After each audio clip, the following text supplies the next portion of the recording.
All right, so let's go back. This is part two. Welcome back, and this is part two. And in part two, we're going to talk about the second part of the transport layer, and we add some, if you want, some details about both TCP and UDP, since they are the most common protocol used at layer at the transport layers. All right, put this mouse over here.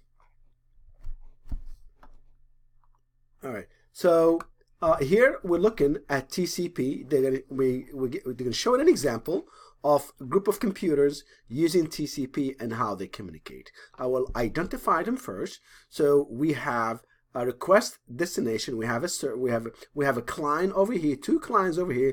They are requesting a connections, and the server will reply to what you call it to the client. So I want you to see. So in here in here we have a client one using SMTP. SMTP is Simple Mail Transfer Protocol. Is used for email. It's used to upload email, to send emails. And this machines here is using HTTP, which is used to browse the internet. So to start this communication, both of this machine will use a well-known protocol to start for destinations. So this machine that is sending an email is going to use a port 25 to let the server know that this is an email application, and the second client will use a port 80 to let the server know that this is an HTTP applications. This is in this case it's I need your email server. In this case it's I need your web server. So notice how the port number define the service that the server will provide. All right, now what you need to understand, what you need to pay attention to, please pay attention to what port would the server use to communicate with the client. Notice it is not using well-known port, is using any available port, higher port. So the server is sending back the request using 49,152 to the HTTP. The server is sending back to the SMTP client using port 51,152. What I meant to say, that always the client will use a default well-known port to communicate with the server. The server, however, will use any port, any dynamic port he wants to use.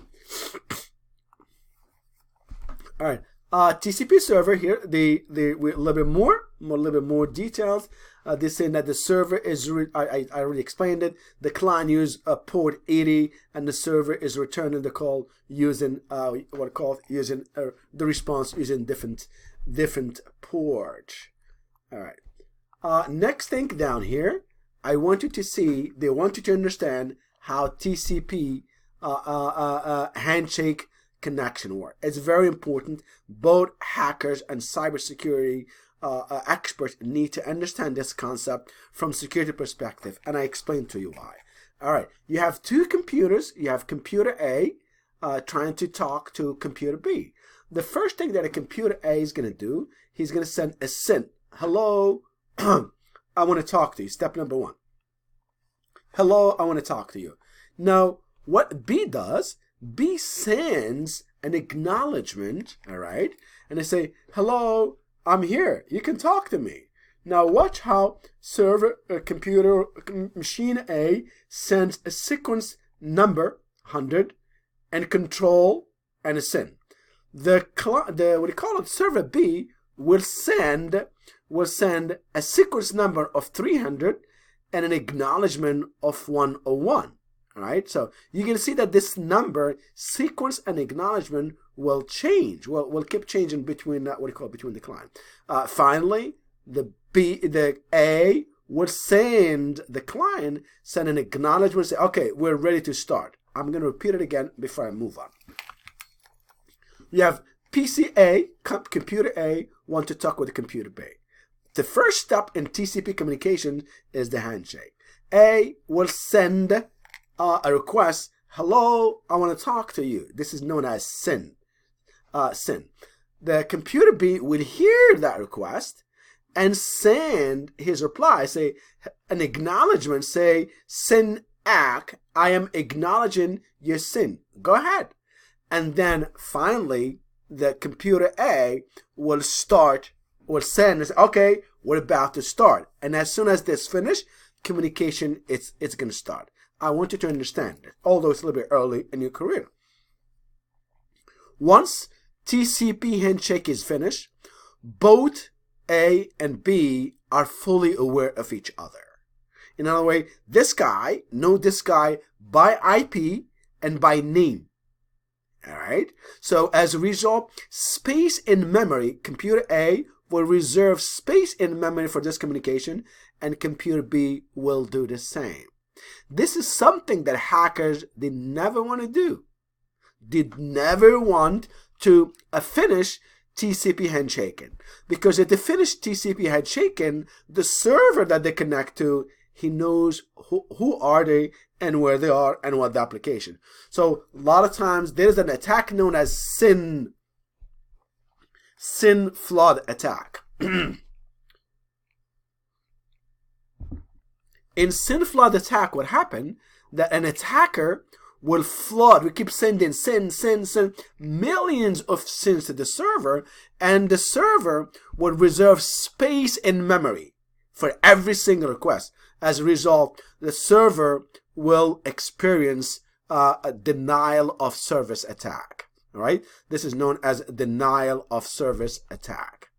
All right, now you see that from security perspective, it's very important to understand the protocol, and very important to understand this TCP handshaking, because it can be used as an attack. As a matter of fact, we're going to do this in a networking security, and we're going to do it in ethical hacking. You're going to see how you can overwhelm a machine by crafting a pack that sends a SYN but never sends an acknowledgement. All right? TCP handshaking, as I just showed you, all right, you can see it happening. It happens in control over here. This is where it happens.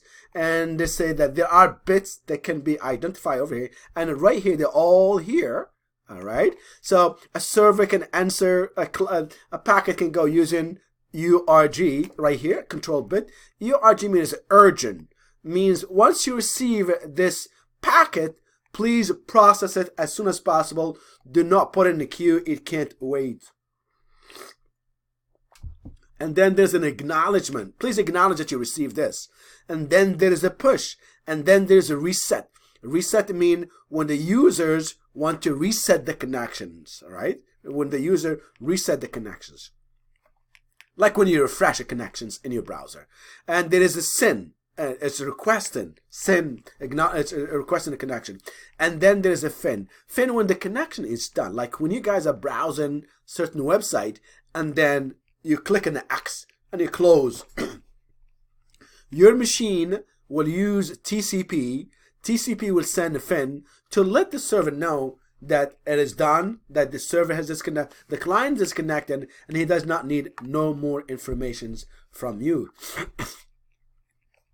All right, in here is a UDP. UDP, like I said, is used by time-sensitive data. Doesn't have no acknowledgement. Does not have no reliability. It's not even a connection oriented. All right. So like I said over here, UDP, no connections, no transmissions. All right. You get it or not. And you may say, oh, hold on. So if there is no acknowledgement and there's no error correction, what happened if an error occur? The UDP is going to say, it is not my job to correct the errors. It is the application job to correct the errors. The application layer, not the transport layer. All right. UDP is in charge of reassembling data in order to receive and forward an application. Application must identify the proper sequences. And you can see over here that one thing that UDP does, it sends a datagram in order 1 2 3 1 2 3 1 2 3. If they are out of order, as you can see here, data 126 out of order datagram and not reordered. Another way to better understand it, listen to me about this. I know it's a little difficult, but just listen for a second. Imagine you're listening to, you're streaming a song by Bob Marley, for instance. Bob Marley is singing whatever song your favorite song is, singing it. Now, and you're streaming this from a site, I'm going to say in Jamaica. A server is in Jamaica. Now, an error happened as he was singing, let's pretend, No I'm Gonna Cry. An error has happened. And it would not make sense, all right? It not would make sense for your machine to replay what was dropped, because it's not going to make sense. Something going to say is almost at the end of the song, and then he comes and say, no, I'm gonna cry, or no cry. It makes no sense. All right. Now, I'm sure you're still concerned about this. And you say, whoa, this is not really good, protocol. Error would happen and there's no correction. I'm going to give you something. I'm going to end this lecture with something very interesting. What you need to know, then when you compare the size of a UDP, all right, packet, header, and the size of UDP, what do you call it, and TCP header, you will find the packets, you'll find that UDP are really, really smaller, very small. So if you lose one or two during the transmission, it will not affect the message. TCP, on the other hand, it's huge, it's big. If you drop one packet or more, the message would not make sense. All right. All right. Moving on to the next. So more here we're talking about UDP client using connections, and this is UDP sending request, and they'll show you this UDP just like TCP. It uses port number. You can see them. You can see them right here. All right. The next thing that I want you to understand, the applications. I want you to be able to identify the application that uses TCP. An example of application that use TCP, there is FTP, HTTP, SMTP, Telnet. All right. So all these are applications that use TCP. Example of application that use UDPs are SNMP, which stands for Simple Network Management Protocol, not SMTP. SMTP is Simple Mail Transfer Protocol. This is a simple network management protocol. It used to collect logs. TFTP, VoIP, which is a voice over IP, means phone communication over TCP. IPTV, DHCP, Dynamic Host Configuration Protocol. This is the guy that assigns IP addresses to machines. DNS, Dynamic Name Service or Server. This is a service or a server that resolves a fully qualified domain name, such as www.google, to an IP address. So this is a set of, by the way, there are a lot more. This is just the most common used one, and what protocol, what transport layer they're using. All right. So in the end, we talked about a transport layer. We talked about its importance. We talked about how it's more important is segmentation, control, and communications. And we said that two most common protocols that work at this layer is a UDP and TCP, and we spent time comparing both of them. We said TCP is connection oriented, and we said that UDP is connectionless. We said that TCP is a reliable protocol, and we said that UDP is not reliable. We said that TCP packet are large in size, while UDP are very small, and that is the reason why when we're using UDP, all right, and we lose one or more packet, they will not affect the message, the quality of the message, and the reason why, because it's very small. They are very small. Finally, I want to add something else. This chapter was really a lot of theory. There's nothing I can show you really with the packet tracer. There's nothing really that I can configure. There's no router configuration or switch configuration or end device configuration. So as a result, it will not have no lab, and I will not assign you any lab hopefully I'll give you a little bit more time to work on your Chapter 8 labs. I understand that Chapter 8 lab are really difficult and they're taking your time, so I will extend the due date for Chapter 8 labs, and you will have no labs for Chapter 9. Thanks, and have a good day.